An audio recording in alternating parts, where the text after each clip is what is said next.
don't always get to choose in this life, win and lose in this life, but I'ma prove in this life, we can move in this life. Thierry Lorfils, bienvenue au podcast. Merci Anthony pour l'accueil. Ben, merci à toi. Merci de ton ouverture, évidemment, à passer au podcast. On se connaît depuis quelques années. On s'est revus, évidemment. J'avais pas fait le lien parce que je t'avais contacté sur LinkedIn pour les gens qui essaient de comprendre pour qu'est-ce qu'on fait aujourd'hui, évidemment, ensemble. Puis j'étais comme, OK, ouais, c'est intéressant, évidemment, email marketing. J'ai quand même pu avoir une petite entrevue avec Simon Martin qui est dans le même domaine, fait pas exactement ce que tu fais. Mais c'est quelque chose qui est quand même intéressant, qu'on parle pas beaucoup au niveau du marketing, qui est pas flashy comme peut-être dans mon domaine au niveau de la vidéo, de l'image et tout ça. On va parler de ça, évidemment. Mais oui, tu as fait un Lunch and Learn chez Wivency il y a quoi, 2 ans, c'est ça? 2 ans, facilement. Bientôt 3 ans. Bientôt 3 ans. Puis je veux dire, c'est super intéressant. T'as expliqué un peu plus, les infolettes, le domaine que tu faisais, que tu fais actuellement. Puis voilà, puis là, on se retrouve aujourd'hui presque à 2-3 ans par la suite au podcast. Tu vois comment je sais pas, comment je pourrais dire ça, les astres sont alignés, right? Pour se reconnecter puis faire un épisode ensemble. Fait que je suis très content de t'accueillir. Évidemment, ton offre de service a changé, c'est peaufiné, transition que tu as vécue aussi. Avant de commencer là-dedans, parle-moi un petit peu plus de ton background. Tantôt, tu m'as dit, juste avant, en arrière scène, tu m'as mentionné que justement, tu as eu ta première, une expérience que tu as appris beaucoup au niveau de ton travail avant de te lancer à ton compte. Peux-tu me parler de ça avant qu'on lance sur l'entrepreneuriat? Absolument. Donc, auparavant, en fait, moi, j'ai fait bac en marketing, DESS en commerce électronique. Ouais. Puis ensuite, moi, ce que je voulais, c'était vraiment comme travailler en agence. Et je voyais tous les gens de ma cohorte qui allaient en agence marketing. J'appliquais, je me faisais refuser.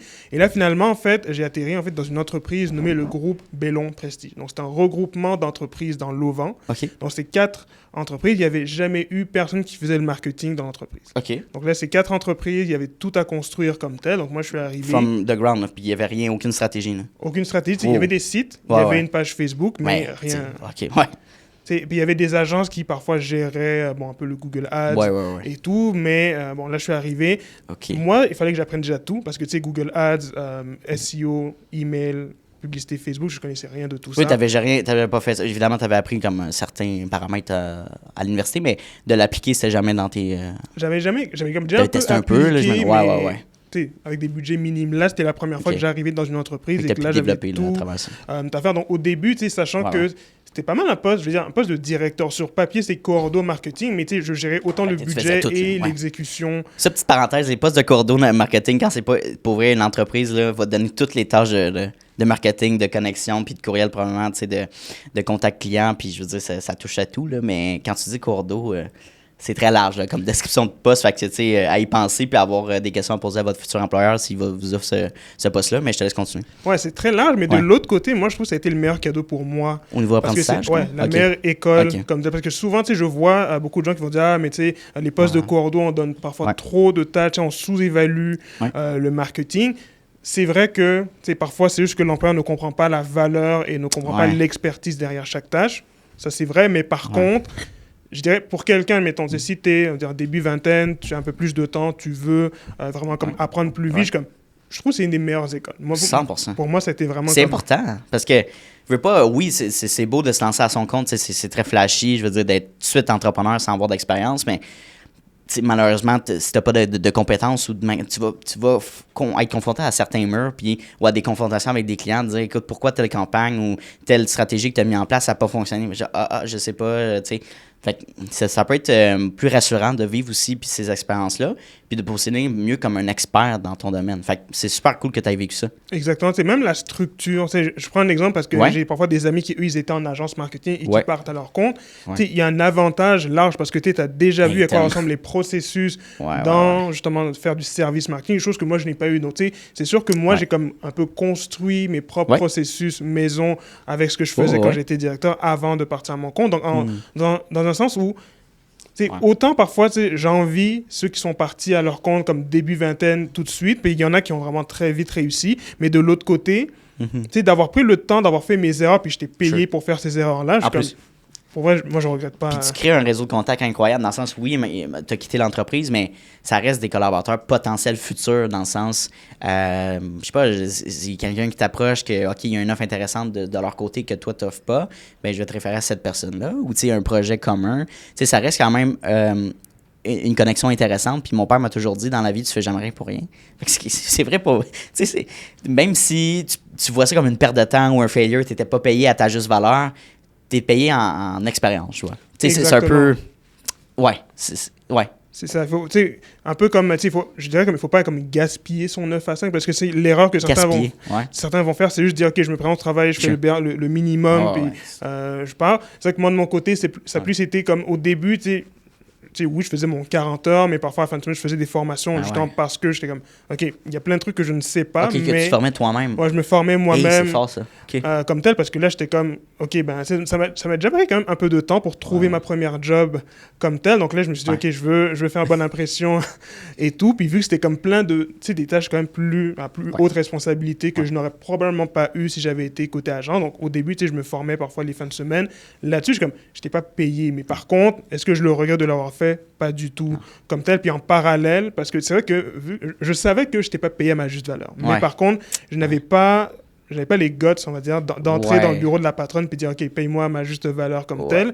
Donc, il y avait un livre que j'avais lu qui était Double ta valeur de Olivier Lambert. Et un des conseils qu'il donnait, c'était, OK, ben, tu sais, commence à parler de ce que tu fais sur les réseaux sociaux. Donc, au début, moi, c'était LinkedIn. Donc, c'est à travers LinkedIn que j'ai bâti mon réseau. Parce que là où je travaillais, en fait, oui, il y avait comme plusieurs employés, mais vu que c'était il y avait, entre autres, il y avait une usine, on faisait des auvents sur mesure. Donc, c'est sûr que les employés d'usine, par exemple, sont super sympathiques, mais c'est pas nécessairement avec eux que je vais pouvoir comme bâtir le réseau comme tel. Donc, il fallait aussi que je bâtisse ce réseau, vu que j'étais le seul en marketing. Donc, j'étais comme, regarde, je vais utiliser les réseaux sociaux pour bâtir justement ce réseau-là, puis je vais utiliser mon 9 à 5 pour bâtir les compétences qui vont me servir plus tard. J'entends aussi souvent des gens, de plus en plus c'est populaire d'aller chercher l'expérience dans une entreprise, de faire du 9 à 5 temps plein et de transitionner tranquillement vers l'entrepreneuriat. Fait que peut-être de réduire ses heures ou de commencer comme tu as fait un peu, à se former le week-end, tester des choses, chercher un petit client, juste comme tester ton offre. OK, attends, il y a une bonne rétroaction. On bâtit conjointement, puis jusqu'à un temps que tu dis, attends, il y a un gros potentiel pour que je fasse plus d'argent, au moins également de ce que je peux faire. Tu compares le temps que tu mets dans ta nouvelle petite entreprise versus le temps que tu mets puis que tu es payé de l'heure. Des fois, tu te dis, OK, mais moi, je me vois plus comme ça. Puis, comme entrepreneur. Puis, au contraire, il y en a des gens aussi que j'ai interviewés qui disent, écoute, moi, j'ai ma job en ce moment, je suis stable, je suis valorisé, j'ai des belles responsabilités, puis j'ai mon entreprise familiale que je m'inclus là-dedans, puis j'adore ça, mais j'ai pas de justification pour dire que je vais quitter l'entreprise pour me focusser sur mon entreprise familiale. T'sais. Fait que je trouve ça intéressant qu'il y a différentes manières d'approcher l'entrepreneuriat. C'est pas juste all-in, puis américain, puis sky's the limit. Ça peut fonctionner pour certains, mais ça peut beaucoup fonctionner aussi en mode transition, puis en mode 50-50, Oui, non, définitivement. Moi, c'est ce que j'ai fait de mon côté. Cool. Parce que, admettons, juste pour mettre un peu le contexte, quand il y a eu la pandémie en mars 2020, moi, j'ai été mis à pied. Donc là, fait que là, t'as été forcé à te réinventer un peu, savoir qu'est-ce qu'on fait maintenant. Oui, en partie, oui. Parce que c'est vrai qu'en même temps, moi, j'avais commencé l'université donc, en 2019. Donc, moi, je faisais un DESS en commerce électronique. Ah ouais. Okay. Je faisais mon travail temps plein. Okay. Et, drôle d'hasard, dans ma classe, j'avais un cours de marketing électronique. J'avais justement une coéquipière qui me dit « Ah, ben regarde, ma mère, en fait, qui est courtière, elle travaille avec une agence, elle n'est pas satisfaite. Vu que tu es fort en marketing, j'aimerais qu'on regarde si on peut travailler ensemble. » Dans ma tête, moi, j'étais comme « OK, j'avais souvent des petits conseils gratuits. J'avais jamais en tête que cette personne-là allait me payer. Donc là, on fait le petit appel, la petite consultation gratuite. Puis là, elle me dit « OK, reviens-moi avec un devis, genre. » Donc là, j'ai fait mon premier devis, j'envoie et tout, et je lui présente, puis elle me dit « OK, oui, OK, on est bon, envoie-moi un contrat. » Puis je suis comme « Ah, OK. » Donc là, je suis comme « OK, il y a quelqu'un qui est prêt à me payer pour... c'est ça. Pour ce que je faisais. Oui, puis c'est drôle parce que tu as une réaction comme de surprise, c'est normal parce que quand ton premier contrat, t'es comme... quelqu'un me fait confiance. C'est un peu, puis c'est pas pour dire comme je suis imposteur là-dedans, même si tu sens un peu comme imposteur, mais je veux dire, le fameux, tu sais, la fameuse quote de fake it till you make it. Ouais. Au tout début, je pense qu'à un moment donné, tu peux pas te dire, tu te vends comme un expert. Est-ce que tu es un expert en 100%? Pas encore. Tu es un peu intermédiaire, testeur. Puis après, ton client, évidemment, tu vas chercher un prix qui est peut-être plus bas pour commencer parce que tu es à l'aise avec ça. Puis en vieillissant, puis avec l'expérience, tu vas augmenter tes prix. Tu vas aller chercher des clients qui vont accepter ça, qui vont voir un peu les travaux que tu as faits aussi, puis les clients que tu as travaillé avec. Mais c'est normal de se sentir comme ça. Exactement. C'est le syndrome de l'imposteur. Ouais. Je pense que ça touche pas mal tout le monde, surtout au début, comme tel. Moi, j'avoue que la meilleure façon de s'en débarrasser, c'est surtout enseigner, en fait, à ses clients. Éduquer un peu? Éduquer, exactement. Okay. Parce que moi, là où j'ai été chanceux, c'est qu'en même temps que j'ai été mis à pied, puis là aussi, j'ai été approché par l'école La Fusée pour faire des cours d'email marketing. Nice. Parce qu'en gros, j'étais client de l'agence Digitad et on avait fait un webinaire. Parfois, ils m'ont dit, OK, vu que j'étais client, on va faire un webinaire ensemble. Puis on dit, mais tu sais, j'aime bien comment tu fais le webinaire. On a un cours d'email marketing comme tel. Je faisais des infolettes, oui, mais est-ce que j'étais expert là-dedans? Non.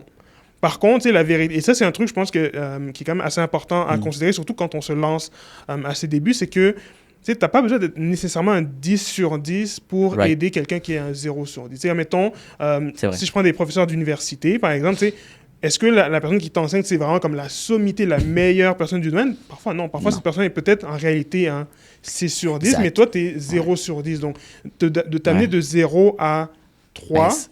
Comme il y a toute une valeur aussi là-dedans. Donc, c'est là que moi, graduellement, j'ai comme découvert le monde de l'email marketing parce que là, on m'a dit, regarde, j'aimerais que tu montes un cours d'email marketing pour moi. J'étais comme, regarde, j'ai du temps, j'ai été mis à pied. Donc, pas mal de temps, j'ai monté le cours, j'ai appris tout sur le tas comme tel. Et la première fois que je donnais le cours, je me sentais absolument imposteur parce que j'étais le plus jeune. J'avais comme 24 ans, je donnais le cours comme tel. Puis là, tous les gens qui étaient en face de moi, c'était genre parfois des directrices marketing qui avaient des 40-45 ans. Mais après, j'ai compris graduellement que la personne qui est plus âgée que moi, elle a plus d'expérience dans d'autres éléments du monde du business. Mais parfois, c'est comme dans cet aspect spécifiquement aujourd'hui, je suis comme, OK, moi, peut-être à l'époque, en 2020, quand je donnais le cours les premières fois, j'étais peut-être un 3 sur 10 ou un 4 sur 10. Mais par contre, la personne qui a 0, il y a déjà, je peux grandement l'aider. Donc, au fur et à mesure que on se développe, c'est là qu'on passe d'un 4 sur 10 à un 10 sur 10 dans le domaine. Mais il y a des gens que, déjà les années de 0 à 1, ça fait toute la différence. Puis, tu sais, je pense que tu es bon aussi pour adapter ton langage avec la personne qui est devant toi. Fait que, tu sais, c'est des CEO, des fondateurs, tu sais, des gens qui sont, ou des exécutifs dans certaines entreprises. Ben, ils utilisent un certain langage, un lingo, tu sais. Fait que, tu sais, si on a des certains termes en marketing qu'eux n'utilisent pas, ben, viens pas, tu sais, sortir ce que tu dis avec ton collègue en marketing. Tu sais, utilise des termes transcendent pour que eux, la personne qui écoute, comprenne réellement ce que tu veux dire. Fait que, puis le marketing, malheureusement, je pense qu'il y a moins en moins, là, mais surtout en 2020, puis 2019, puis dans ces années-là, c'était beaucoup plus une dépense, malheureusement. Comme le marketing, c'est pas vraiment une nécessité, c'est pas une stratégie long terme. Dans le sens, quand c'est plus difficile, c'est la première chose qu'on coupe là-dedans. Puis ça, je veux pas généraliser, il y a beaucoup d'entrepreneurs qui sont vraiment innovatifs, qui le voient, la valeur ajoutée de, même quand c'est plus difficile financièrement, soit on réinvestit dans le marketing, on change la stratégie, mais on n'arrête pas, on continue. On a une constance. C'est vraiment ça qui fait perdurer l'entreprise. C'est même que ça devient quasiment le nerf de la guerre de tes ventes, éventuellement. Fait que, ça va très loin, mais je pense que ça change de mentalité. Puis tantôt, on parlait de la clientèle avant qu'on enregistre, de dire, écoute, moi, mon client, il faut qu'il voit la valeur à mon service dès le début. Sinon, puis c'est pas grave, si le fit n'est pas là, c'est une question de timing, whatever, that's fine. Mais en ce moment, on ne gêne plus pour dire, regarde, moi, je travaille avec ces personnes-là, puis les autres, on passe notre tour. Mais ouais, fait que c'est intéressant de faire ça. Fait que tu as pu peaufiner un peu ta communication aussi à travers justement le Lunch and Learn, les communications, puis les conférences que tu as pu faire. Qu'est-ce que ça t'a amené d'autre de faire justement ces expériences-là, niveau peut-être affaires, niveau personnel? C'est sûr que les expériences, autant enseigner... enseigner aussi. Ouais. Le fait d'enseigner à la fusée, le fait d'avoir tout... surtout aussi d'avoir été directeur, d'avoir tout à gérer en même temps. Je trouve l'avantage principal que ça m'a donné, c'est que d'avoir eu à toucher à tous les aspects du marketing, ça me donne aussi une compréhension globale. Donc, je suis quand même capable d'arriver dans une entreprise puis regarder autant l'aspect SEO parce que quand je donne des conseils, par exemple, je peux dire, mais regarde, par exemple, je vois que ton référencement naturel est en train de chuter, ce qui va avoir un impact sur tes coûts de publicité comme tel. Puis, je suis capable de bien donner ces conseils-là parce que je l'ai appliqué par moi-même. C'était arrivé, par exemple, que vu que j'avais des petits budgets en plus dans l'entreprise où je travaillais, que c'était moi qui devais comme écrire des cinquantaines d'articles de blog. Et là, j'ai vu l'impact par moi-même. Donc, il y a un point où je suis comme, OK, je sais c'est quoi l'effort nécessaire pour se rendre de A à B. Et de l'autre côté, quand justement je donne ces conseils-là comme tel, il y en a qui disent, OK, là, je suis capable. J'ai pas seulement quelqu'un qui est spécialiste dans X, mais j'ai quelqu'un aussi qui peut m'aider sur la vision globale d'affaires. Puis, tu sais, pour finir un peu sur la perception du marketing qui est intéressante, je pense que si on compare, disons, la vente, de dire, écoute, si je fais tel nombre d'appels, tel nombre de rencontres, je peux m'attendre à avoir tel chiffre de retour, tu sais. En général, j'ai cette moyenne-là, par exemple. Marketing, on peut pas dire, j'envoie X nombre d'infolettes, j'envoie X nombre de vidéos sur mes réseaux sociaux que je publie, je m'attends à avoir X nombre de clients, tu sais, ça peut être calculé, je pense qu'il y a des statistiques, il y a des retours, mais dans mon domaine, je te dirais, là, surtout, là, c'est un effet qui est ressenti 6 mois, 1 an par la suite. De quelqu'un qui a vu une vidéo qui a été publiée en début d'année, qui dit « OK, j'ai vu cette vidéo-là, je l'ai revue, ça a apparu dans mon feed, puis ça me confirme que je veux travailler avec toi. » Mais tu sais, c'est ça qui est difficile à faire éduquer puis comprendre aux clients et dire « Écoute, moi, je sais pas, je paye mensuellement un service de marketing, faut pas que tu t'attendes à avoir des résultats immédiatement. » Tu sais, c'est plus court terme, moyen terme. Des fois, tu peux avoir des résultats assez exceptionnels dès le début, là, puis c'est le fun, mais la majeure partie du temps, c'est ça, c'est du long terme. Ouais, et ça, je pense que c'est ça qui est le plus difficile parce que, tu sais, il y a quand même plusieurs... Si on regarde toutes les branches du marketing, il y a des branches où les résultats sont immédiats, rapides. Si tu fais de la publicité, de l'infolettre comme tel, tu sais, je peux parfois dire, OK, ce client-là, en 4 jours, il y a 100 000 qui sont ajoutés t'as quand même ça. Parce qu'en plus, on peut vraiment mesurer et le tracking est assez précis. Genre. Tandis que, tu sais, tout ce qui est lié... C'est comme la vidéo, ce que tu fais, c'est lié indirectement au branding. Puis c'est sûr que le branding, jusqu'à un certain point, quand tu as une bonne équité de marque, ça joue sur tous les aspects de ton marketing. Tu sais, ton coût de clic, ton coût par acquisition, tu sais, l'engagement général va être beaucoup plus élevé parce que les gens, justement, ils créent il y a une réciprocité qui se crée avec ta clientèle, mais être capable de dire concrètement, 1000 vues égale, ça va faire baisser ton coût d'acquisition par temps. C'est difficile à prendre. Ça arrive. Il y en a qui sont capables de le montrer parce que, tu sais, admettons, si déjà tu investis beaucoup en publicité, mais c'est vrai que tous les exercices de branding, et c'est ça le plus difficile en fait avec le branding, c'est que il y a l'investissement initial, mais il faut s'assurer aussi que la mise en place se fasse de façon constante. Parce que si, exemple, mettons, je fais un logo, je fais mon image de marque, et que je suis silencieux et tout, personne ne te voit. Personne ne voit ta super image de marque. En réalité, il faut que tu la mettes de l'avant, il faut que tu te mettes de l'avant. Puis je pense que la meilleure manière, facilement, c'est d'aller avec un branding qui n'est pas hyper coûteux au début, là, quelqu'un qui veut se démarquer, c'est de te mettre devant. Tu as commencé à écrire LinkedIn, là, c'est super bon. C'est juste écrire, puis sans que ça soit corny. Là, genre, ma femme m'a diversé, voici ce que j'ai appris dans mon B2B sales.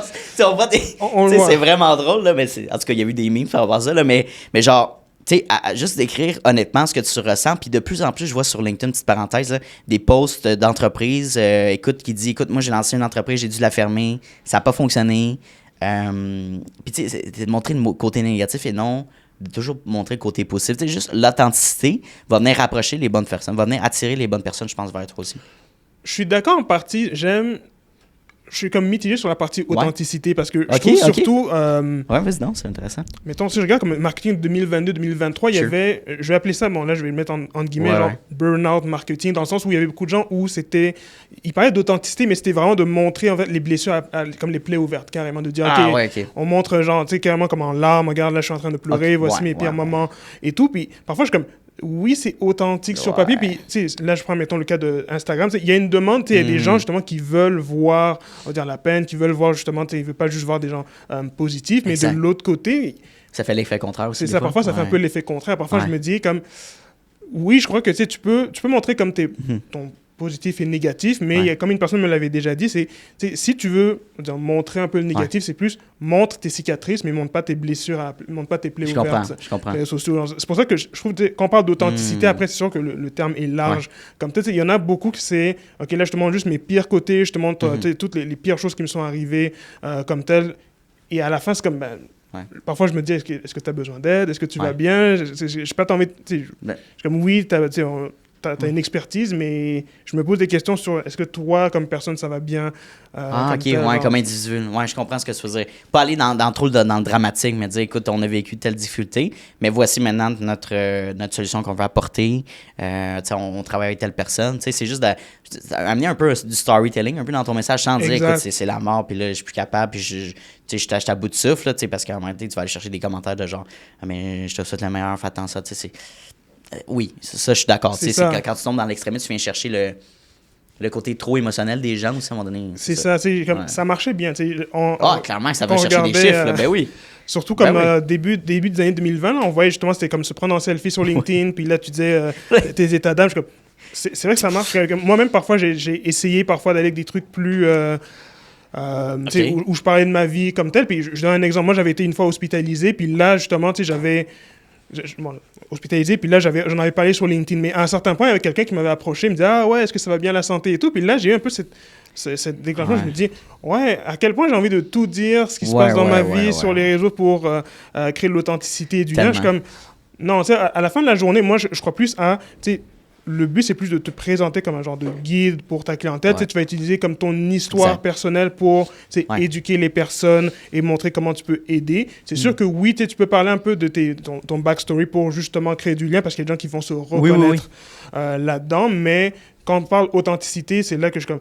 Il y en a qui, je pense qu'il y en a qui le font bien, il y en a qui le font moins bien. C'est là qu'il faut voir comment le faire. Il faut voir un peu comment tu veux te mettre, là, mais c'est sûr que de toute manière, tout le temps aller dans les extrêmes, ça peut être dangereux. Mais en même temps aussi, d'être trop dans les zones grises, de dire tu portes un message, mais c'est un peu flou, c'est pas clair. Puis je veux dire, en marketing, il faut que ça soit précis puis pointilleux. Là. Exact. Mais parlons un petit peu plus, évidemment, peut-être une question plus générale, mais au niveau de l'infolette, on va sauter du coq à l'âne. Comment... quand tu évidemment, là, dans le marketing, infolette, là, on parle en 2020 versus en 2025, puis en 2026, parce qu'on enregistre en décembre 2025, là, ça va être publié avec les capsules en 2026. Fait qu'est-ce qui a changé à travers ces années-là? Quel genre de tendance, quel genre d'approche, peut-être les outils utilisés, les objectifs sont-ils différents aussi quand on veut implanter une infolette pour son entreprise? D'un point de vue purement technique, ça n'a pas tant changé. Même le format infolette n'est pas le format qui a le plus évolué comme tel. C'est sûr que il y a des règles, tout ce qui est genre la délivrabilité.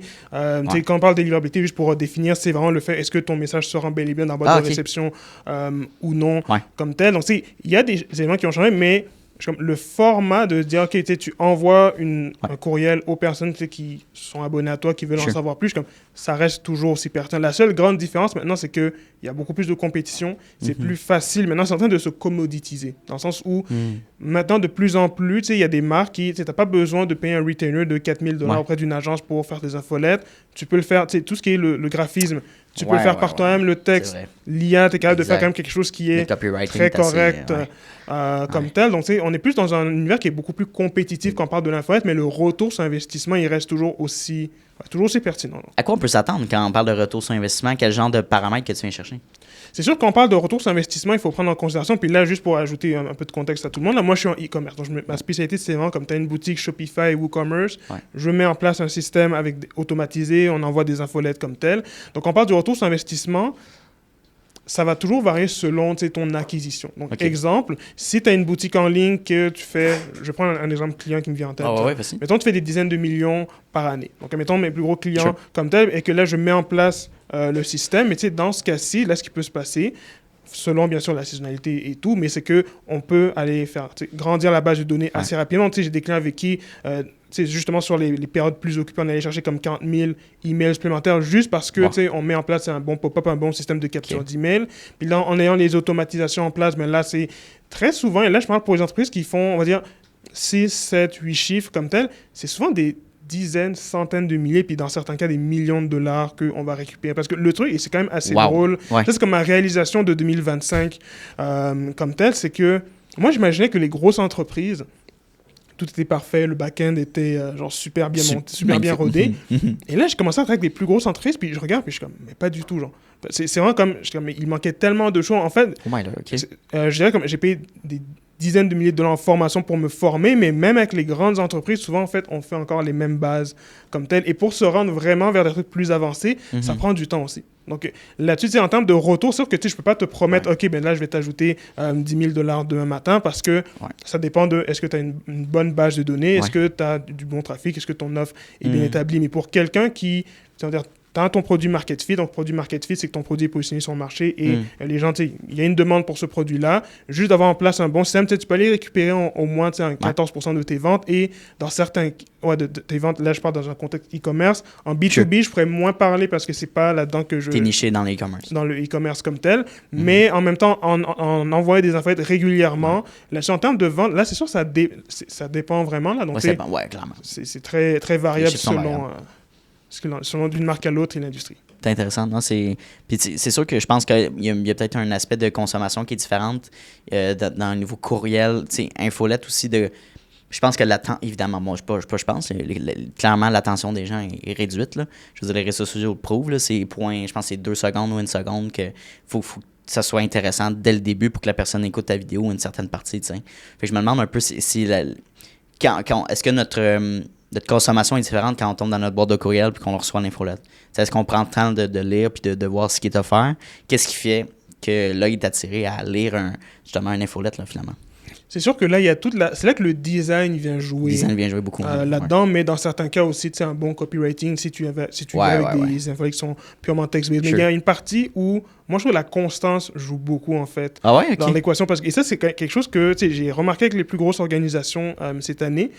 Parce que beaucoup de gens, en fait, je dirais même pour les entrepreneurs québécoises, là, la peur de déranger coûte des millions. Et c'est assez fou parce que... On veut pas déranger, on veut pas envoyer trop d'infolettres comme tel, mais il y a plusieurs cas où envoyer plus de communication, ça fait en sorte que les gens, quand on voit quelque chose qui est pertinent, les gens, ils aiment lire ça. C'est ça. L'engagement, on voit dans les statistiques, ça augmente comme tel. Et même, les ventes générées sont plus grandes comme tel. Donc, il y a un point où, je dirais... Et tu peux répéter encore la question? Là, oui, l'habitude de consommation. Mais là, tu as tombé sur un bon sujet. La peur de déranger les gens, puis tout ça va aussi dans la vente. Mais au Québec, je pense que c'est précisément, on veut pas trop déranger les gens dans le sens, je t'envoie plusieurs courriels d'infolettes, puis tu penses que la personne qui va le recevoir va dire, écoute, je t'ai écœuré de recevoir ça, je veux unsubscribe de cette infolette-là, je suis plus capable. Mais à la base, la personne, si elle s'est inscrite volontairement, ou si elle a vu ça, mais c'est parce qu'elle s'intéresse au contenu, tu sais. Exactement. Parce que pour revenir sur la question, en fait, c'est que il faut prendre en considération, puis là, c'est une statistique qui date un peu. Donc, il y a une statistique qui dit que justement, chaque jour, les gens reçoivent en moyenne 120 courriels. Donc là, il faut prendre en considération que là, tu envoies ton courriel, et bon, maintenant, aujourd'hui, les inbox sont organisés. Tu as l'onglet principal, onglet promotionnel, notification comme tel. Donc, déjà, il faut que la personne aille dans l'onglet promotionnel, sachant que les algorithmes, Gmail, Outlook, classent quand même assez bien les courriels aujourd'hui. Donc, il faut déjà que la personne aille dans l'onglet promotion, en plus, te voit là-dessus. Donc, parfois, il y en a certains qui se disent OK, mais si j'envoie un deuxième courriel, est-ce que je vais déranger et tout? Mais c'est quoi la réponse à ça? Je dirais que ça dépend de tes statistiques. OK. Regarder, si tes statistiques sont mauvaises, je suis comme non. Parce que tu vois, c'est quelqu'un qui tout le monde quitte après, il y a peut-être une stratégie à repenser. Exactement. Alors, si, admettons, tu as des mauvais chiffres de délivrabilité comme tel, donc là, pour expliquer, admettons, ton taux d'ouverture, admettons qu'il est vraiment en bas de 20%, tes taux de clics sont en bas de, 0,5 comme tel, tes taux de désinscription, tes taux de gens les gens qui disent OK, ça c'est du spam sont vraiment élevés en général. Il y a un point où parfois je vais dire OK, mais regarde, augmenter ta cadence n'est pas la bonne stratégie. On veut d'abord améliorer l'acquisition de courriels, donc aller chercher plus de nouveaux clients dans ta base de données, faire un nettoyage comme tel. Mais par contre, il y a beaucoup de marques qui elles ont des beaux chiffres, elles auraient tout intérêt à envoyer plus d'infolettres comme tel parce que il y a plus de compétition dans justement les boîtes de réception comme tel et surtout le retour sur investissement, il reste il est présent en fait. Mais le truc qui nuit en fait aux entreprises, c'est souvent soit le manque de ressources ou parfois c'est pas le manque de ressources, parfois c'est juste les processus qui sont tellement complexes et là on va plus dans les grandes organisations. Donc il y a tellement de personnes qui doivent faire des approbations pour envoyer une seule communication que là je suis comme OK, ben, le temps que tout le monde se soit organisé, je suis comme... Qui approuve le design, que le texte est approuvé, tout ça, ça fait... Puis, est-ce que tu as une préférence à savoir de travailler avec des plus petites PME, des grandes entreprises? J'ai l'impression que c'est peut-être plus t'as plus de contrôle au niveau des plus petites PME. Là, ça passe pas à travers 10 joueurs ou quand on parle peut-être du municipal, du gouvernemental, il y a vraiment un processus qui est hyper long. Là. Fait que je me demande un peu comment tu te suis là-dedans. C'est drôle à dire parce que c'est vrai qu'avec les plus grosses entreprises, généralement, il y a plus de processus. Ouais.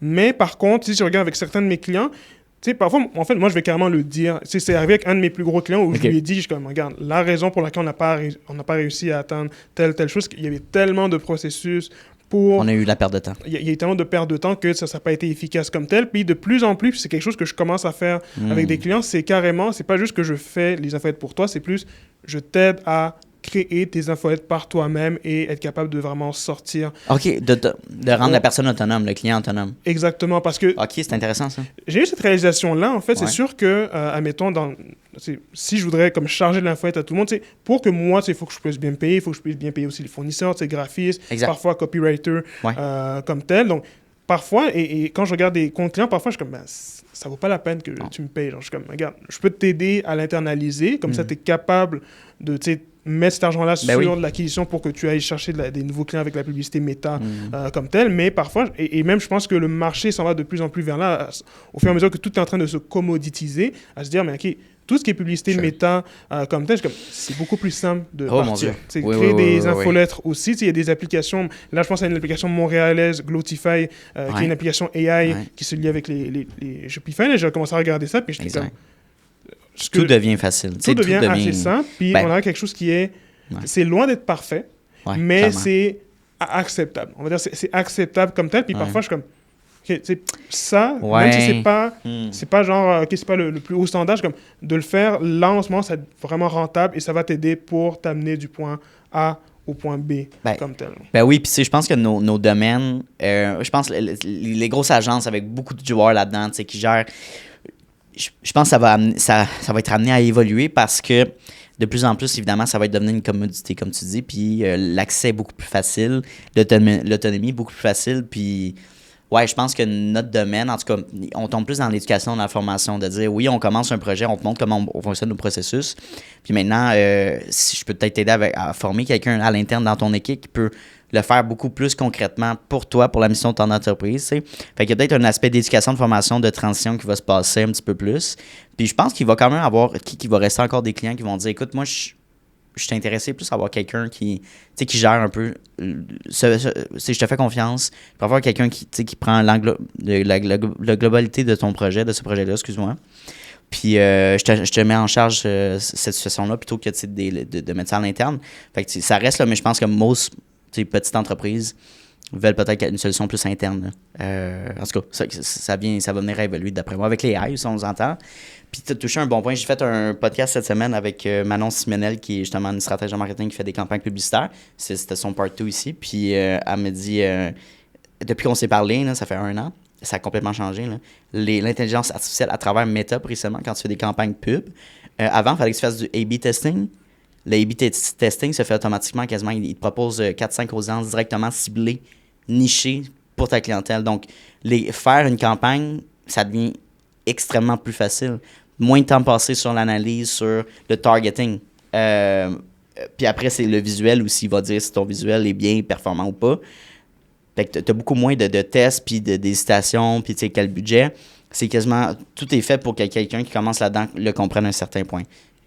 Fait je dirais, moi, je vois le même processus aussi en email marketing parce que même tout ce qui est l'analyse, puis là, je vais aller dans un truc un peu plus technique, mais je vais quand même essayer de bien le vulgariser pour tout le monde.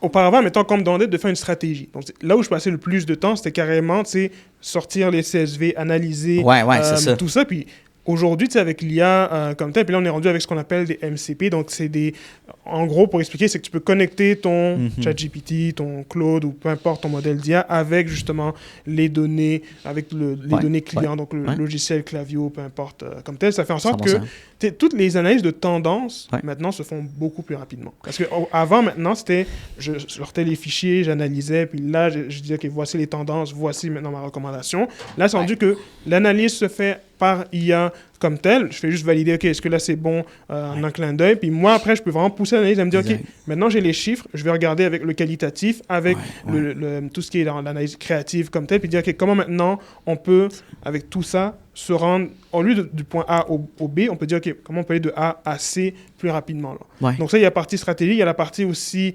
création de contenu. Parce que auparavant, mettons, si je prends en 2023, il y a un point où c'était, OK, ben là, dès que j'avais un nouveau projet client, je me disais, OK, là, je vais prendre un ou une copywriter, je vais la payer un certain montant, comme tel. Puis juste pour donner les chiffres du marché, habituellement, le prix d'une infolette d'une agence, c'est entre 250 et 700 $ comme tel. Donc, si, mettons, là, au Québec, on a aussi les particularités de notre français. Là, donc, je peux pas dire, OK, je vais payer une personne moins chère en France ou dans un autre pays francophone. Comme le Québec, on a un propre... habituellement, communication différente. Donc, parfois, c'est comme, OK, mettons, je paierais 100 $ la personne qui fait du copywriting, puis là, il y en a qui vont charger 200 selon l'expérience et tout. Mais là, je suis rendu à un point où je suis comme maintenant, moi, c'est vrai que j'ai aussi pris des cours de copywriting là-dessus, je suis rendu à un point où je crée maintenant mes guides de marque pour mes clients, donc guides de voix comme tel, vu que j'ai pris des cours de brand voice, voix unique. Maintenant, j'ai aussi mes propres processus maison. Donc, et parfois, j'ai des formats d'info qui se répètent, parce qu'en soi, les formats, un peu comme en publicité, comme dans tout ce qui est les médias sociaux, il y a une certaine templatisation qui peut être faite. 100%. Comme ça. Donc là, maintenant, je suis rendu à un point où je suis comme, regarde, parfois, oui, j'aime bien aller chercher un autre cerveau parce que je veux aller chercher une certaine qualité comme telle, mais parfois, pour aller plus vite ou surtout les demandes dernière minute, je suis rendu à un point où je suis comme, regarde, maintenant, j'ai mon processus maison, je peux sortir presque la même qualité, puis moi, après, je fais juste épurer tout ça. J'envoie ça au client, puis ça fait en sorte que quand je regarde mon mois de novembre 2025, j'étais capable de créer à moi seul, avec intelligence artificielle, entre 200 et 250 infolettes par mois, mais alors qu'en 2023, ça aurait été impossible. J'aurais dû faire des nuits blanches pour ça, alors que là, maintenant, je suis comme, non, c'est tout à fait possible comme tel. Donc, de plus en plus, ça va se démocratiser. De plus en plus d'entreprises vont pouvoir justement se dire, OK, autant la création de... Là, je parle infolettes, le visuel. Je pense, admettons, il y a FreePic maintenant, tout ce qui est Midjourney. Il y a Figma aussi qui a racheté...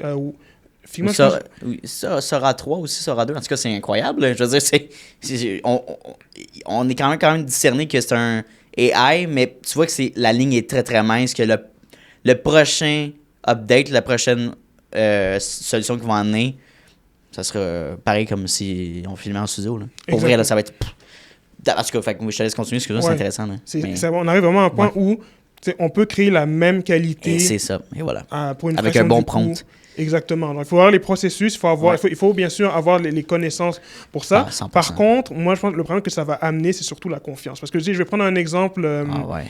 Cette année, j'étais en train de... j'ai comme magasiné pour Black Friday malgré le fait que j'étais en train d'en gérer plusieurs. Puis il y a un certain point, je voulais m'acheter comme des cadres de maison, puis un peu de matériel pour décorer mon bureau. Je me suis dit, OK, là, je fais un peu plus d'argent, je vais pouvoir décorer mon bureau enfin.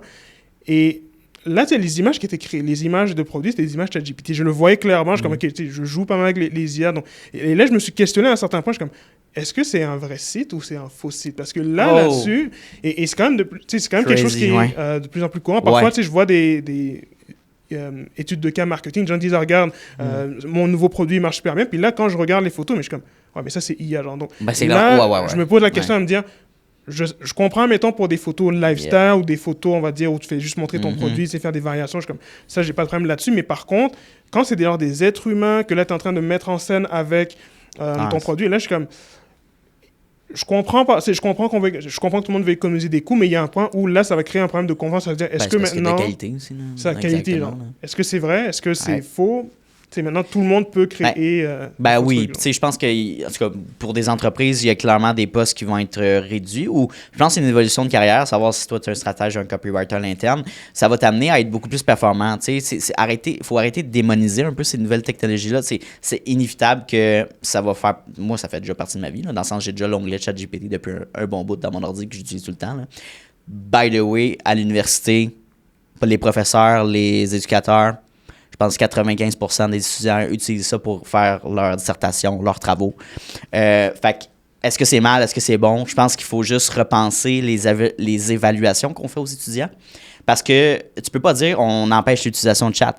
Il y en a un autre qui va sortir. Il va y avoir un anti-cheat qui va sortir pour contrer ce cheat-là. Fait que tu peux pas contrer cette innovation-là. C'est comment tu vas évaluer tes étudiants. Fait que, là, petite parenthèse pour l'université, parce que je le vis en ce moment. Puis on sait c'est quoi. Puis ça change complètement la game. Puis c'est le fun parce que ça force cette institution-là à réévaluer comment on fait l'apprentissage au niveau des étudiants. Fait que bref, ça, c'est quand même cool. Mais pour les entreprises, je veux dire, c'est des outils indispensables à utiliser, à apprendre à utiliser, puis à former tes employés là-dedans, tu sais.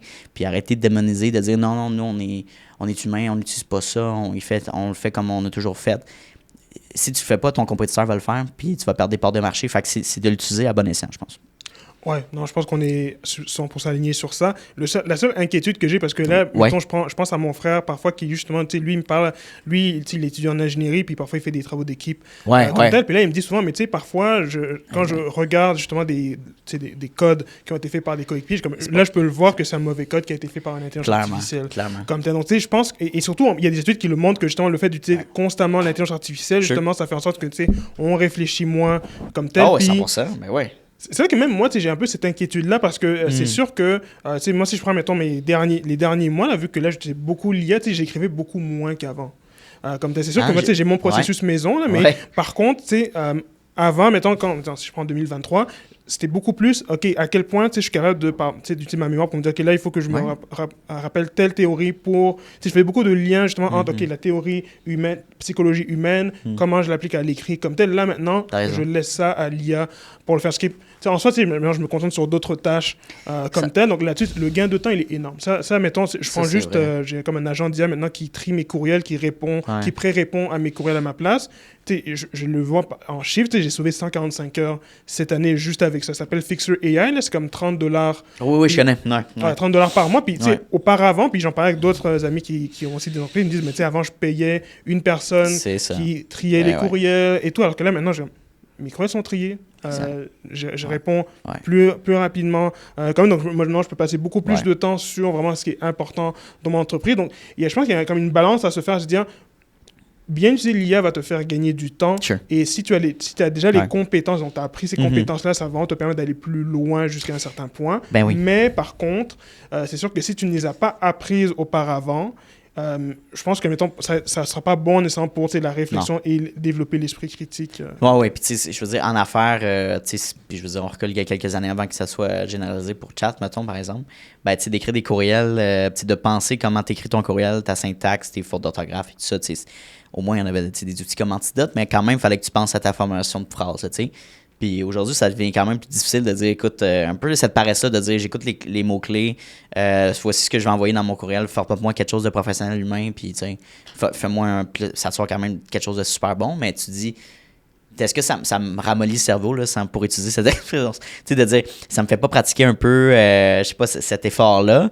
Peut-être que c'est bien. Je pense que, tu sais, on vit une évolution à savoir, tu sais, l'humain va se concentrer sur les choses qui sont peut-être les plus pertinentes, mais au niveau affaires, je pense que ce qui est intéressant, c'est que les humains vont toujours vouloir faire affaire avec des humains. D'après moi, là, tu sais, du genre, moi, je fais confiance à Thierry. Tu sais, moi, je veux travailler avec Anthony.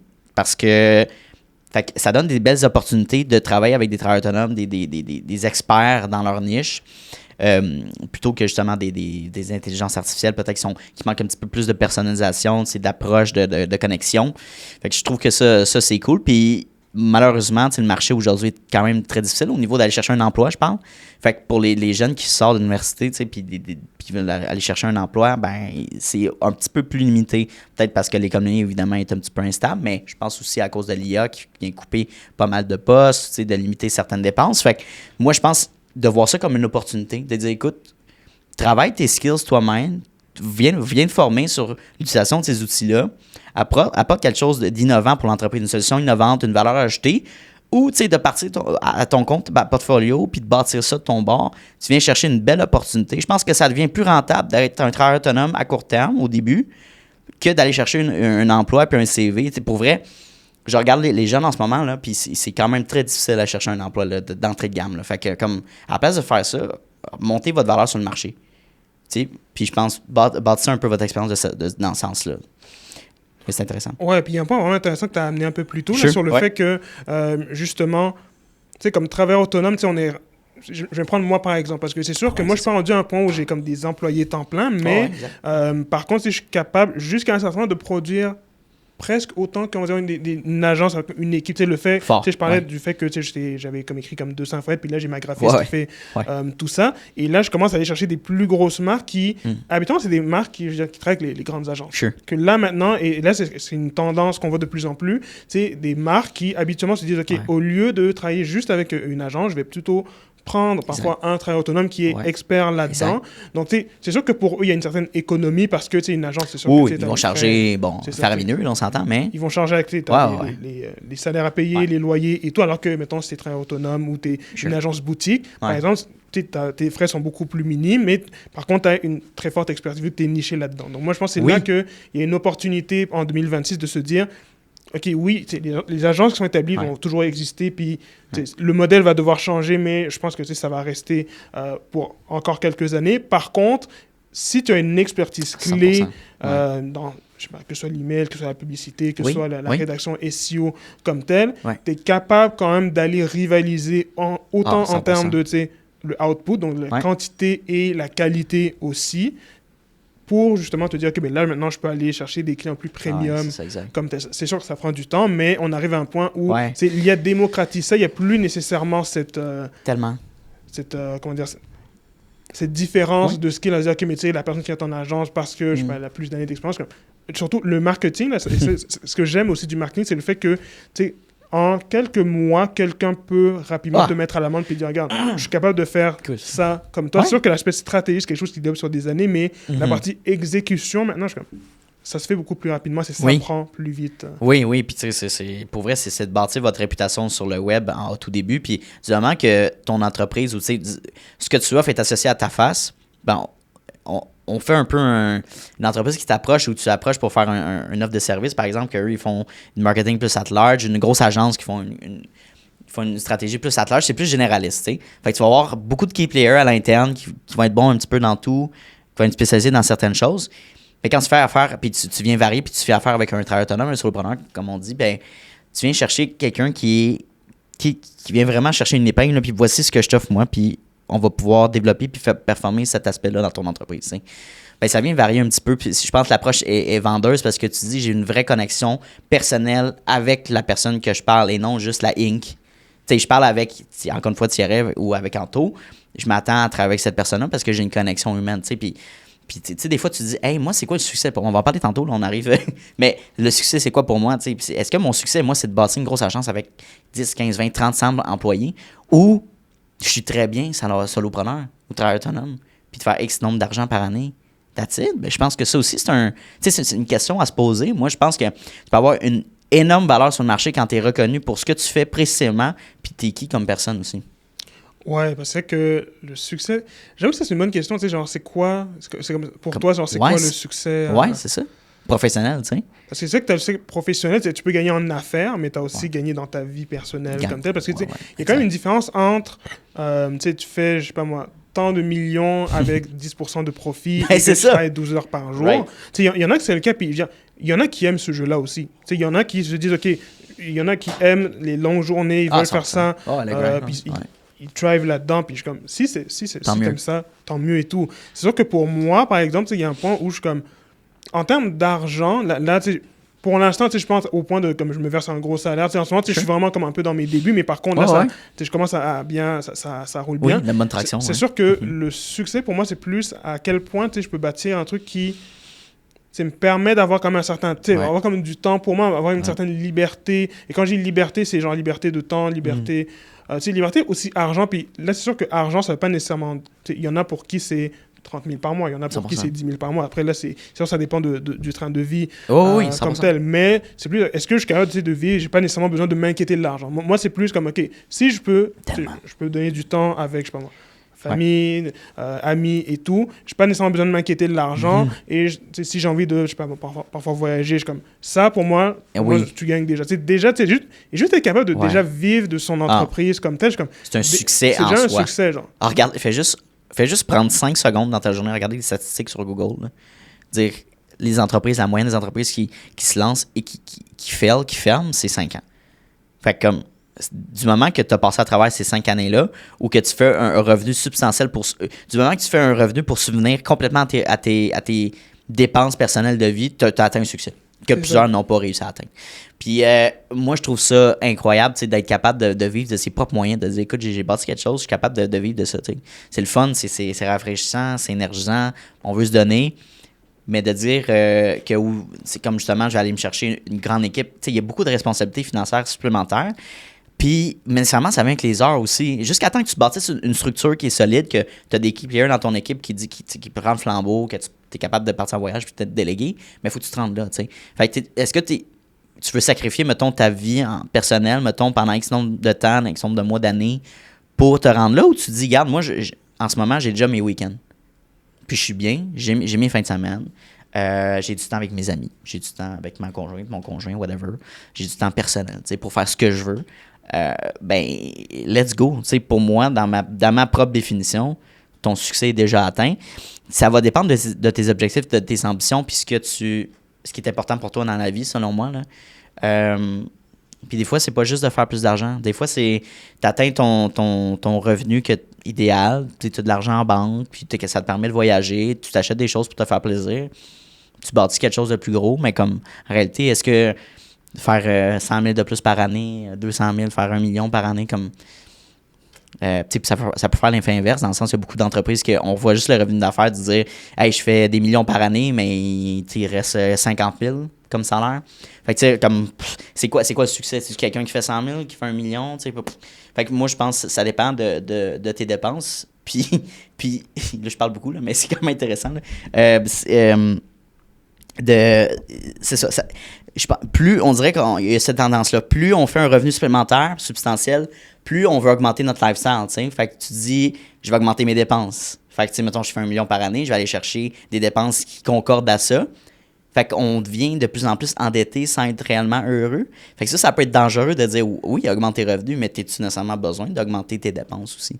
T'sais? Fait que ça, c'est un autre point qu'on... Ouais, je vois... Right, tu vois ce que je veux dire? Je vois ce que tu veux dire, parce que moi, je trouve que de mon côté, ce que je vois plus... En tout cas, là où je m'en vais pour 2026, c'est sûr que, tu sais, je veux augmenter... Moi, c'est sûr que, tu sais, je suis prêt encore, parce que là, tu sais, je viens d'avoir 30 ans cette année, puis là, je me dis, je suis prêt encore à faire quelques sacrifices, encore quelques années, pour vraiment aller augmenter, tu sais, les revenus. Puis c'est pas tant, genre, le revenu perso que je veux augmenter, mais c'est surtout me dire, tu sais, combien d'entreprises je peux aider. Parce qu'il y a un point, je veux pas, là, c'est trop à dire, mais je suis comme... Plus, tu sais, puis là, je peux voir les chiffres exactement avec mes clients. Tu sais, je peux dire que dans les dernières années, il y a comme 15 millions en revenus attribués à mon travail. Puis là, je me dis, tu sais, si je pouvais aider, plus il y a d'argent qui est généré avec mon travail, plus justement ça crée de l'emploi, ça aide, c'est du profit direct. Comme ça, donc il y a un point où je suis comme, ouais, moi, je me dis, OK, mon objectif, c'est pas un objectif business, c'est comme revenu pour moi, mais me dire, OK, j'aimerais aider au Québec, me dire, OK, au moins attribuer 100 millions en revenus, aider plus d'entreprises possibles à justement chercher plus de profitabilité avec l'email marketing. Ça, ce serait une chose. Maintenant, pour la façon de faire, parce que c'est sûr que... Soit je pourrais aller avec le modèle traditionnel agence, où là, je vais chercher plusieurs employés, puis là, je me dis, OK, ces personnes-là sont 40 heures semaine, ils font juste, soit, je sais pas, la création d'infolettes, des choses comme ça. Mais, et pour l'avoir testé un peu cet été, là, vu que j'ai commencé à déléguer récemment... Puis, comment j'ai aimé, mais il y a aussi un point où, tu sais, moi, j'ai déjà comme beaucoup de vidéos de SOP qui ont été créées. Donc, moi, ça m'a vraiment facilité la tâche, mais par contre, je réalisais de plus en plus que je passe beaucoup de temps à juste créer des nouveaux processus et, tu sais, parfois, genre, repasser derrière pour être sûr que tout soit bien fait comme tel. Là, maintenant, ce que j'ai décidé, là, c'est de me dire, OK, il y a certains processus que là, j'ai identifiés. Là, parce que moi, ce que je fais depuis 3 ans, c'est que je calcule tout mon temps. Toutes les tâches que je fais dans une journée, qu'est-ce que je fais, qu'est-ce que je ne fais pas. Et ça, c'est vraiment un des meilleurs trucs. Donc, tu comptabilises tes heures clairement appliquées sur tes tâches. Ouais. Tout ça, je commence une tâche, je commence... Ça te permet de faire quoi en faisant ça? Ça me permet de faire un audit de mon temps et de dire, OK, là, par exemple, un des problèmes que j'avais, c'était je passais trop de temps à soit intégrer des infolettres ou bien la rédaction. Donc là, intégration des infolettres, là, à court terme, ce que j'ai fait, c'est que là, j'ai pris quelqu'un que j'ai formé. Et là, mettons, j'ai mon petit frère qui m'aide aussi parfois de temps en temps. Et là, il fait de l'intégration. Donc là-dessus, ça m'a déjà dégagé du temps. Puis là, le deuxième truc que moi, je veux dégager, c'est la rédaction. Parce qu'il y a une partie où, tu sais, oui, je peux payer un ou une copywriter, puis je pense que je vais toujours continuer de collaborer, mais il y a aussi la partie profitabilité, à se dire, OK, mais si je paye tout le temps une personne pour faire ça, je suis comme... Ouais, à la fin, même si je fais plus de revenus, si j'ai donné beaucoup à cette personne-là, je suis comme... Donc, il ne me reste pas beaucoup pour moi, vrai, genre, comme vrai. tel. Donc là, je vais commencer en 2026, là, c'est vraiment, j'ai déjà comme tout mappé le processus. Là, j'ai un expert IA qui va m'aider à me dire, OK, on va vraiment créer un nouveau processus où ça va être semi-automatisé. Donc, c'est toute la partie recherche sur le client. C'est toujours moi qui vais le faire avec le client. Ça, c'est ma partie préférée. La partie rédaction, là, vu que j'ai déjà comme les mêmes processus que je donnais à un être humain, là, maintenant, je vais le donner à l'IA comme tel, avec mes processus maison. De cette façon-là, moi, je vais pouvoir me dégager du temps. Je vais pouvoir, justement, aider plus de personnes là-dessus. Donc, moi, l'idée, c'est...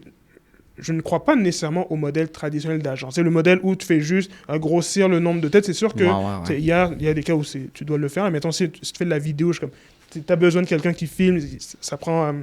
gestionnaire le projet, mais ça dépend des domaines, mais je comprends. Par exemple, si je prends l'email marketing où c'est comme 100% remote et il y a quand même des trucs qui peuvent en partie s'automatiser, il y a des trucs qui peuvent être faits. Je suis comme, OK, moi, je pense qu'il y a un point où monter une agence à peut-être 1-2 employés puis aller chercher du 500 000 ou même du 7 chiffres comme ça.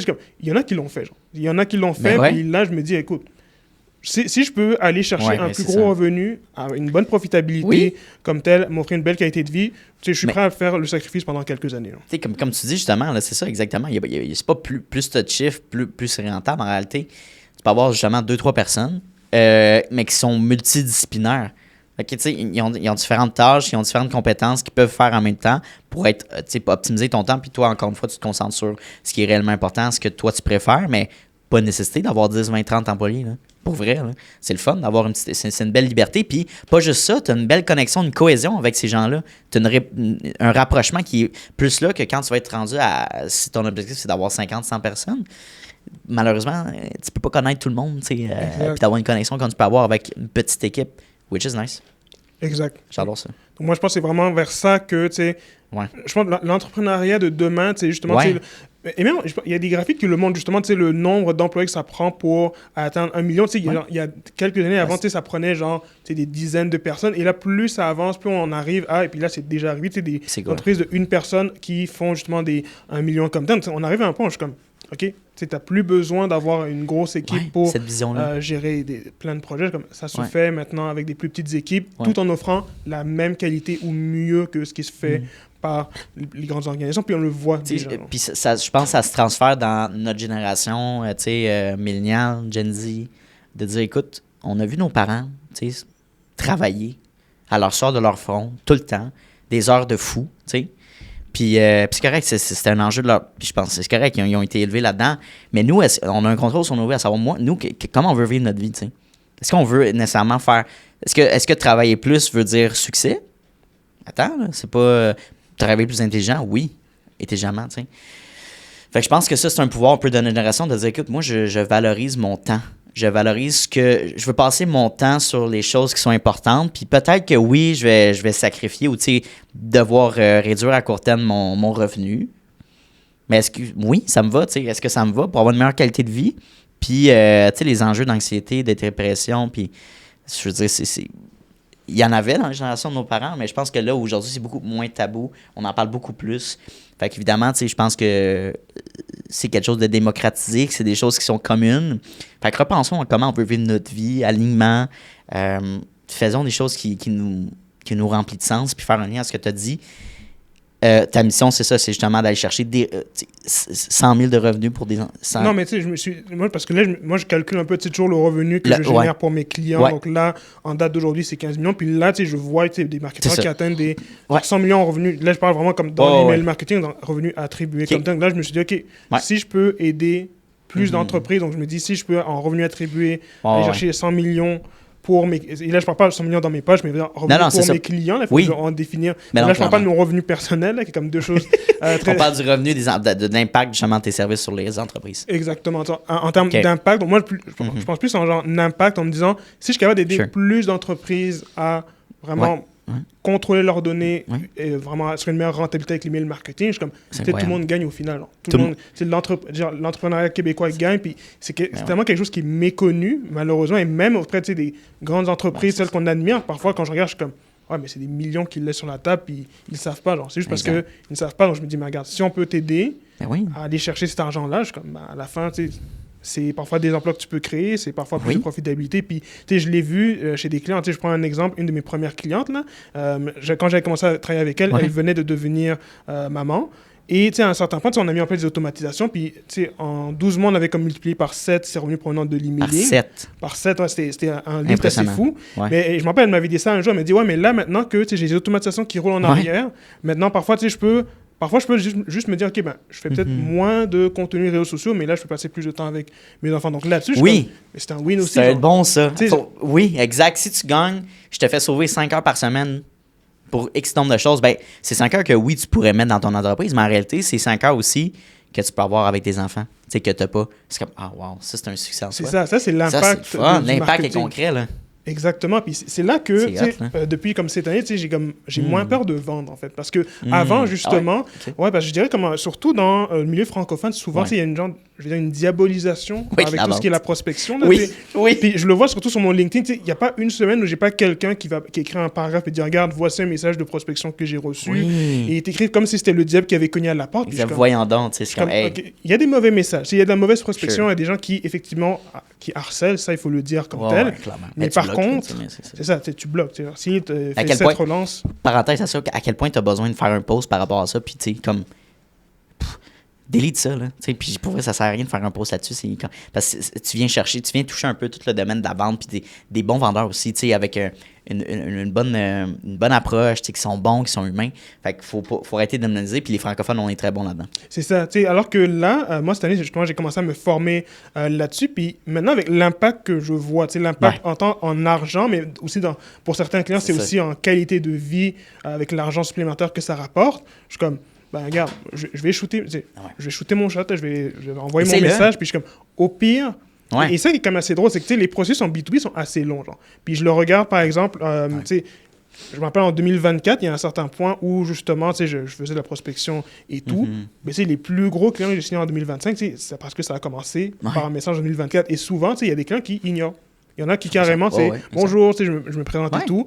Silence radio, mais par contre, éventuellement, au fur et à mesure que là, je crée mon contenu, là, ils viennent vers toi, et là, ça conclut vers une entente, puis je le vois parfois dans mes messages Slack, j'ai certains qui me disent, j'apprécie vraiment travailler avec toi, ça m'aide vraiment sur certains aspects, donc je suis comme, souvent, il y a des gens qui, au début, oui, il y en a qui n'aiment pas se faire déranger comme tel, mais par contre, si tu offres un bon service et que tu aides vraiment les gens, les gens vont être contents que tu les aies approchés à la fin de la journée. Ça fait partie de la vente. Là. Les gens qui ont peur, on va finir là-dessus. Je vais poser une dernière question après. Là, mais les Québécois, puis je pense la culture francophone, là, parce que c'est différent, là, l'anglo puis l'américain. Là, mais on a peur de faire des approches, on a peur de déranger. On a touché tantôt, peur de déranger, puis on a peur de recevoir du non aussi, de dire, oh mon Dieu, quelqu'un ne veut pas, n'est pas intéressé. Mais il ne faut pas voir comme une rejection, un rejet. Il ne faut pas voir comme un rejection, mais un rejet de quelqu'un qui dit, écoute, peut-être le timing n'est pas là. Peut-être que il n'y a peut-être pas le budget pour payer. C'est correct, là, c'est pas ton client actuellement. That's it. Tu le gardes comme un collaborateur ou quelqu'un de potentiel, tu relances éventuellement. Tu dis à quelle date que je peux te relancer que ça pourrait t'intéresser. Puis that's it, tu laisses ça de même.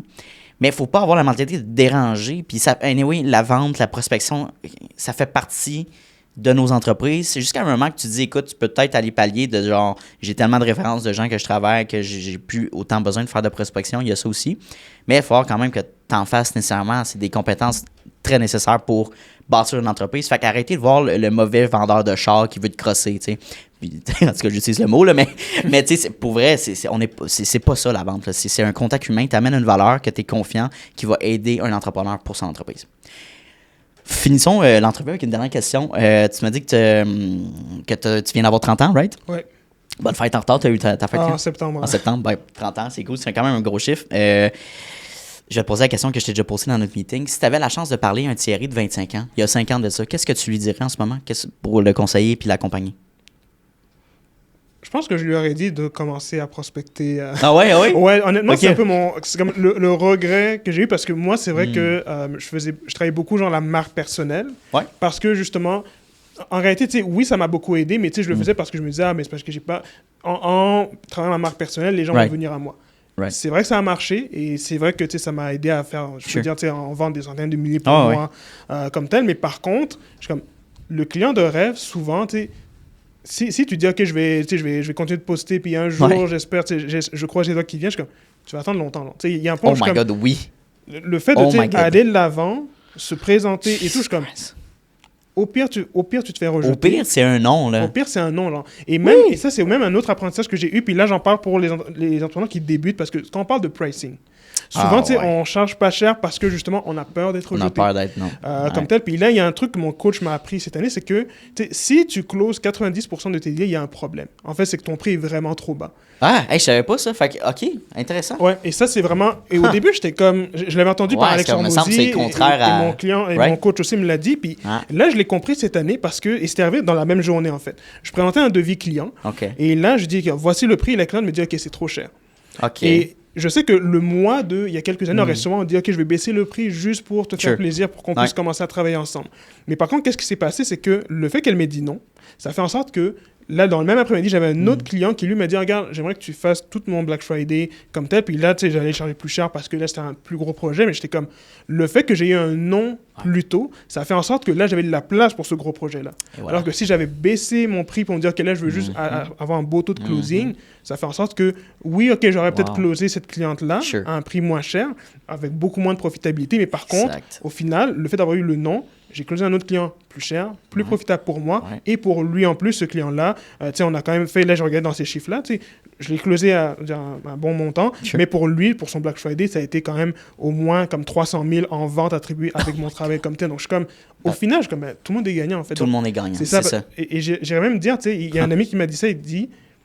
Tu te fais mal à toi-même quand tu ne charges pas le juste prix. Et ça, je l'ai appris à la dure parce que justement, en début d'année, justement, je l'ai compris que mon prix était beaucoup trop bas. Puis là, au début, je signais. Là. Donc, je signais dans 90% des clients, je les signais et tout. Mais il y a un point où, je suis tombé presque malade parce que tel. T'en avais trop à gérer. Puis j'étais comme, ouais, mais tu sais, tu augmentes ton prix, tu vas avoir plus de non, mais par contre, ça va être plus profitable. Tu peux mieux servir tes clients. Donc, quand tu charges le juste prix, en fait, tu arrives à un point où tu travailles mieux pour tes clients. Tes clients, eux, sont plus satisfaits. C'est sûr qu'il y a des gens qui, malheureusement, tu ne pourras pas les aider, mais par contre, sur le marché, il y a d'autres personnes qui pourront les aider. Donc, toi, aujourd'hui, tu ne peux pas, et c'est correct comme tel. Donc, c'est là, je dirais, comme ce que je dirais à moi de 2020. C'est tellement un bon conseil, puis c'est essentiel pour les gens qui se lancent en affaires. Puis c'est normal, tu sais, le testing, quand tu commences à faire de la vente, à savoir ton prix. Je prends l'exemple du podcast, avant qu'on établisse le 800 pour 8 capsules, puis là, on va réévaluer justement notre méthode de comment on va charger, puis le prix en 2026, pour que ça fasse plus de sens aussi. Là. Mais ça a évolué, ça a commencé avec OK, on en fait à moitié, on fait une partie, est-ce que tu es prêt? La manière de demander était différente, puis jusqu'à temps que j'augmente, attends, j'ai une meilleure rétroaction en augmentant mes prix que... Pour vrai, j'ai une meilleure rétroaction de oui, en augmentant les prix qu'en réduisant l'offre. Je pense qu'il y a un aspect de valeur aussi de dire, écoute, je paye pour un tel service, il y a un prix premium qui est associé à ça. Évidemment, tu as toute l'expérience qui vient avec, là, mais il y a aussi l'effet psychologique de ça. Fait que, tu sais, je pense d'assumer, écoute, ma valeur, c'est ça. Et si t'es pas, encore une fois, si t'es pas prêt à payer, c'est vraiment pas grave. C'est une question de timing. C'est jamais perdu. That's it, puis après, on y va de l'avant avec ça. Mais c'est super intéressant, puis il faut en parler de comment on charge nos prix pour, tu es capable de vivre de ça, puis tu es capable de réinvestir dans ton entreprise, grossir aussi, puis avoir une meilleure offre pour tout le monde. Exact. Thierry, ça a été vraiment une belle entrevue. Comment t'as aimé ton expérience aujourd'hui? Bien aimé l'expérience, un bon podcast, donc merci Anthony, c'était super bien organisé, le studio. Thanks, j'apprécie. Donc écoute, beau travail. Où est-ce qu'on peut te contacter pour collaborer avec toi? LinkedIn principalement, ou bien sinon vous pouvez aller sur mon site coffeebreak.café pour mon agence Coffee Break. Perfect, merci. Puis ce que je propose à mes invités, c'est toujours faire un part 2 dans un an, savoir what's new, what's next, qu'est-ce qui se passe, les nouveautés. Fait que tu vas être invité au mois de décembre 2026 pour savoir aussi est-ce qu'on atteint les objectifs que tu voulais aller chercher aussi en 2026 ou est-ce que tu es rendu avec l'entreprise. Fait que voilà, tu es toujours le bienvenu. Excellent. Merci. Hey, salut, ça fait déjà la deuxième fois qu'on se voit dans cette même vidéo-là. Donc, merci de ton attention, puis merci de ta discipline, parce que c'est un mince pourcentage des gens qui sont capables d'écouter du début de l'épisode jusqu'à la fin. Donc, merci beaucoup de ta discipline. Ça démontre énormément de motivation de ta part et bien sûr d'un aspect important de l'entrepreneuriat que oui, la motivation c'est important, mais la discipline c'est encore plus important. Donc, merci de ton attention. La meilleure manière que tu peux me repayer pour ce podcast-là, c'est tout simplement de repartager le podcast dans des Instagram Stories, d'en parler avec tes amis, d'envoyer le lien à tes amis. Hey, Mathis, va donc écouter cet épisode-là, c'est super intéressant. Ça vaut de l'or, puis ça va me permettre d'aller faire croître le podcast à un niveau exponentiel. Donc, merci beaucoup pour ton aide et ton intérêt pour le podcast. Et bien sûr, on se revoit la semaine prochaine dès jeudi midi pour un nouvel épisode. Donc, bonne journée à toi.